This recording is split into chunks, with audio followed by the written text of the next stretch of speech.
everyone, it's Jacqueline. Welcome to my video for the top 20 of the Face Awards. I cannot believe we made it into the top 20. I am freaking out. Thank you guys so much for voting. This is a fan voted contest, so this would not have been possible without you guys. Now if you guys do want to see me move on to the next round, vote for me starting today all the way up until June 21st at faceawards.com and help me get into the top 12.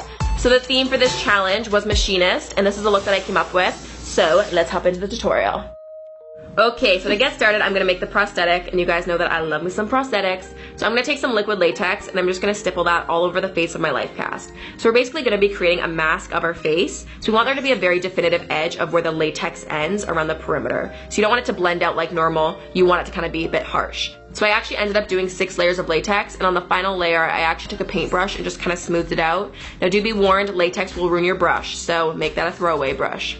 And then once everything is blow dried and set, I'm just gonna go in with my alcohol activated palettes, and I'm just gonna kind of do an underpainting and get like a base color going for the prosthetic. Now I did actually set up a mirror in front of me so that way I could look at my bare face and see where my skin kind of holds pigment. So I'm taking some red colors and adding that and stippling that onto my cheeks. And I'm also taking some blues and some purples and adding those tones around my eyes. The goal is to make this look as realistic as possible, so I'm gonna add all the tones that my skin has. Next up is one of my favorite steps. It's basically where you get to splatter paint everywhere. So I'm just gonna take my brush and saturate it with some alcohol and just kind of flick the paint all over the prosthetic. Then I'm just gonna add a little bit of warmth and dimension into my skin. So I'm gonna add some bronzier tones and just kind of carve out my cheeks a little bit. Next up, it is time for brows. So I'm just kind of feeling on the prosthetic where the brow bone is, and then also aligning that to my own face. So that way I can kind of look in the mirror and try to make my brows look as realistic and as normal as possible. So I'm just taking some mid-tone browns and I'm just kind of feathering that where the brow should be. I'm also taking some darker blacks and some shadows and creating some depth as well as some lighter colors to highlight. Now we are going to be adding some hairs to this afterwards, but you do want your base to be as symmetrical and as well painted as you can. Then I'm just adding a bit of an eye line, that way I have some balance while I finish up the rest of the face. Then it's time for Jacqueline 2.0 to get some nostrils. So I'm just shading in some nostrils and adding a bit of dimension onto my lips as well. So this is just all about adding shadows and adding highlights to bring a bit of life to the prosthetic.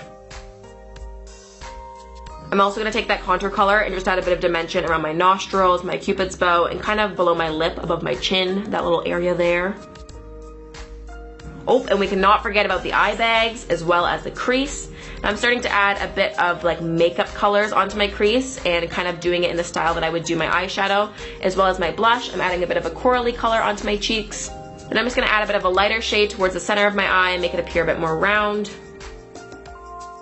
Okay, so next up I'm gonna take the SFX setting powder and I'm gonna peel off the prosthetic. So I've got my brush and I've got it loaded with powder and I'm just kind of gently dusting away and gently peeling and lifting very slowly. Do not pull, do not rip it. We just put so much work into this. So make sure you've got all the creases powdered as well so that way nothing's gonna stick to itself. And now we're gonna add some hair. So I've got some crepe hair here and I picked out the brown color because my eyebrows are brown, and I am just gonna take little bits of that, kind of feather out where the hair is and loosen it up a bit so that way it's not packed so tightly, and gently glue it down onto the eyebrows. So I have some prosthetic adhesive already on the brows. That way the hair will stick perfectly and I can just kind of trim them in place. Now it is important, you do want to put the brows in the direction that your natural brows grow. So my brows grow kind of upward and slightly outward, so that's exactly how I place them. Temporarily become a brow artist, give them a little trim, get the brows looking good. And now for lashes, I'm just going to glue them on like you would a regular human face, just a little lash glue, stick them on and you're good to go. Next up, I'm going to take some liquid liner, and this one here is the That's the Point Hella Fine Liner, and keep this one very close because we will be using this a lot in this tutorial. So I'm just going to kind of darken up the lash line, and then what we're going to do is cut away the prosthetic. Like I said, we want the border to be really harsh and very defined. Now that the base of this prosthetic is looking good, it's time to add some real makeup on top. So I'm just going to go in with colors that I would normally wear. So a lip color that I would normally wear, a cheek color, and an eye look. Next up, I'm gonna highlight, and this adds so much dimension, it makes it look so much more real. So I would definitely go heavy-handed on the highlight. So I did my cupid's bow, my cheekbones, and I also was gonna do my inner corner, but then I realized I didn't make an inner corner crease, so I'm quickly just shading that in, and I'm popping some highlight on top of that. Then I'm just gonna continue doing the eye makeup. So I have some cream paints on the back of my hands, and I'm just kind of shading and adding some dimension, making the crease a bit darker and deeper. Then with the creams, I created a contour color, and I'm just kind of sculpting my cheeks as well as the eyes, and I'm also contouring the nose a bit. I found that the nose didn't have as much definition as I wanted it to, so I'm creating a bit more definition around the nostrils as well as contouring the bridge of my nose. Then we're just gonna do a little nostril touch up, and there we go. Jacqueline 2.0 has officially been born. This is absolutely terrifying, but cool at the same time. Okay, so now it is time for the actual application. So we are going to be putting on a bald cap. So I'm going to slick my hair back with some Redken Super Strong Sculpting Gel, and I'm just smothering my hair in that. We want the hair to be absolutely smooth with no bumps. And then with the bald cap, I'm just going to take a hair dryer, run some heat in it, make sure that there's no creases. That way it's all going to be super smooth and super bald and super shiny. Then I'm just gonna slide the bald cap onto my head, and this was actually really large on me, which is weird because I've got a big noggin, but regardless, I'm just gonna trace some marks where I know I can definitely cut off some excess. That way I can actually see while I'm working. So I'm just blindly cutting here. That's not a safe practice. Do not do that. Okay, so now that I can actually see what's going on, I'm gonna take some prosthetic adhesive and I'm just gonna glue my forehead and the bald cap. You want the glue to be tacky and dry, so I'm just gonna heat that with a blow dryer and then smooth and press down. So you're just going to want to repeat that process of gluing, drying, and smoothing down all around the perimeter of your head. Now, bald caps are interesting because you normally need an assistant or someone to help you out with because they can be a little finicky and a little fussy, but they are possible, so just go slow and steady, and it's definitely worth the effort to make sure things are looking perfect.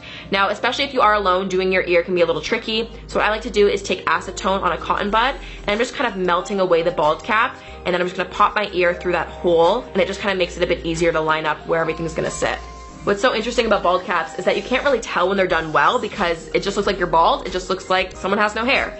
But when they're done wrong, you can definitely tell. You'll see pulling and creasing and creping, or the color match will be weird. So it's definitely worth taking your time to make sure everything is looking good. So once everything is glued down and secure, we're gonna start by melting away the edges of the bald cap. So I'm taking some acetone and slowly rolling away the bald cap onto the skin. So you basically wanna get like a very gradual slope from the bald cap to your skin, and it'll make this seamless edge that is honestly undetectable. So I think we're looking pretty good. Now we're gonna go into coloring. So we're gonna powder the skin, and then we're basically gonna go into the same process as what we did with the prosthetic. So we're gonna start off with a base color. Instead of using alcohol activated paints, I'm actually using some cream paints here, but we're gonna go in with the alcohol activated paints in just a second, don't you worry.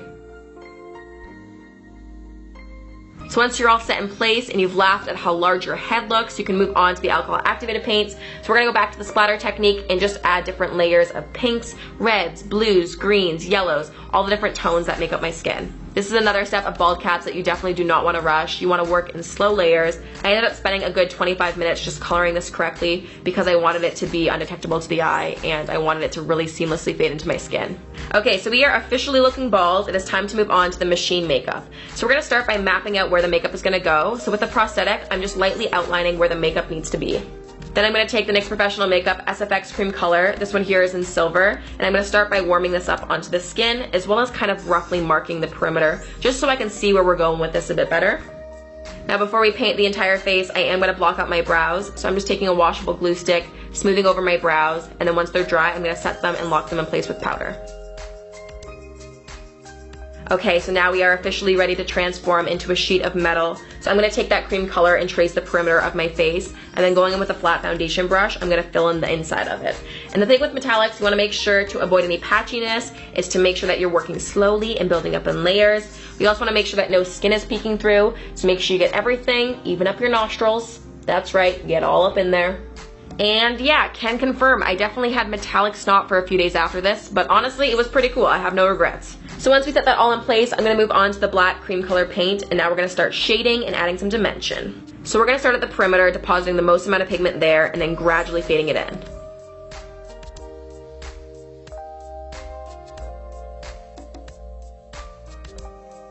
So once we're done with the first round of blending, I'm going to go back in with that super fine little liner, actually the hella fine liner, and we're going to add a bit more contrast and just clean up the edges. Now before we move on to the rest of the detail work, I am going to pop in the colored contacts because I clearly struggle with contacts and I cry every single time, so I didn't want to ruin all the work, so we're going to get that out of the way. Okay, we made it through, we're good. We're gonna move on to the detailing. So basically what we're gonna do is draw the outlines of where we want all the metal sheets to be. So the key for this look is to make it nice and symmetrical and really balanced. It'll just add to the effect and make it a lot more punchy. So take your time at really making sure everything is aligned and equal on both sides. So once all the lines are in place, we're gonna basically repeat the exact same process to what we did on the perimeter. So we're just gonna go in with the cream, start shading it and making it have a bit more depth.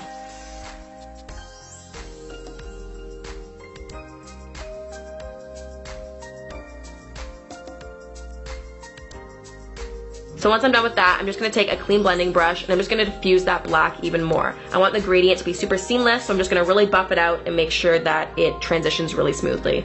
And then at this point, I feel like you guys know the drill. We're gonna go back in with that hella fine liner and we're gonna go and trace the outline as well as all the inward metal pieces. And then since this whole look relies on contrast and clean lines, I'm gonna go in with a makeup wipe and just make sure that everything is super clean. And then for the eyes, I've got the jumbo eye pencil here. This one's in Black Bean. And we're gonna do a super dark, smoky black eye. So we're gonna start with this as our base all over the lid, smudge it out. Also bring that on the lower lash line and into the waterline. Then we're gonna layer the NYX gel liner and smudger on top of that. And this is super, super black and super pigmented, which is great because it's gonna make the contrast bump up even more. And it's just gonna really draw attention to those black contacts we put in. Speaking of contrast, we added a lot of shadows. We want to add some highlights as well. I've got the Shimmer Down pigment here. This one's in 02. I took the Vichy Mineralizing Thermal Water and I actually sprayed my brush with that to pick up even more product. And I'm just highlighting the center of the metal sheets. Then for the lip, I've got the NYX Slide On, Glide On, Stay On, and definitely a Turn On Waterproof Extreme Shine Eyeliner. This one's in Platinum and I'm just going to fill my entire lip with it. And then it's the exact same thing. Take the cream liner, basically do an ombre lip with it, and then line it with the fine liner. Okay, so this is the fun part where we get extra machinist. We're gonna add some metal bolts onto the face. Now with this makeup look, I really wanted to challenge myself and to make sure that I wasn't reliant on props or costume to bring this theme to life. I find a lot of machinist looks or even steampunk looks rely on wardrobe, and I wanted this to be all about the makeup. So by adding these bolts, I think it really brought the whole look together. Then I'm gonna go in and add some mascara. I've got the double stack mascara here, and when I apply mascara, you can see all of my forehead wrinkles and bald cap wrinkles. 20 is looking great. And then we're gonna go one step further and add the illusion of some baby bolts on the rest of the metal sheets. So I'm just gonna take the liquid liner and dot it at the corner of each sheet. Oh yes, this is the part that is so fun to see get done, but it is so alarming and jarring to see on your own teeth. This is a tooth safe alcohol activated palette, so I'm just taking the black color and completely erasing my teeth. And if my dentist ever sees this, she is literally gonna be so mad at me. Anyways, moving on, I've got Jacqueline 2.0 here, and I'm just gonna kind of lightly outline where I wanna cut her in half. Now, I was super scared to do this because I was working so hard on it and I didn't wanna cut it in half, but I knew that it had to get done for the makeup.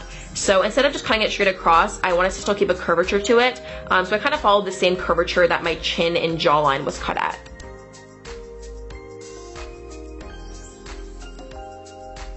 You definitely want to be very strategic and intentional with the placement of this appliance, that way you get the maximum effect. So once you've marked out where you want it to go, you want to put the adhesive on both your head and onto the appliance, and then press it on and you are good to go.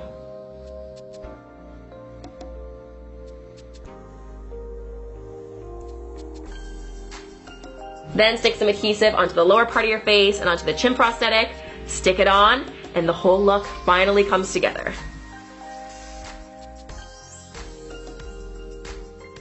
Okay, so that is it for the half human, half machine makeup tutorial. If you guys enjoyed this, I think that this makeup look is worthy enough of your vote. I would be so, so appreciative. You can go to faceawards.com, and starting today, all the way up until June 21st, you can vote for me up to 3 times a day and help me get into the top 12. Your votes matter. You guys choose who gets into the next round. So vote, vote, vote. Thanks guys so much for watching. I hope you guys enjoyed this, and I'll see you guys very soon. Bye!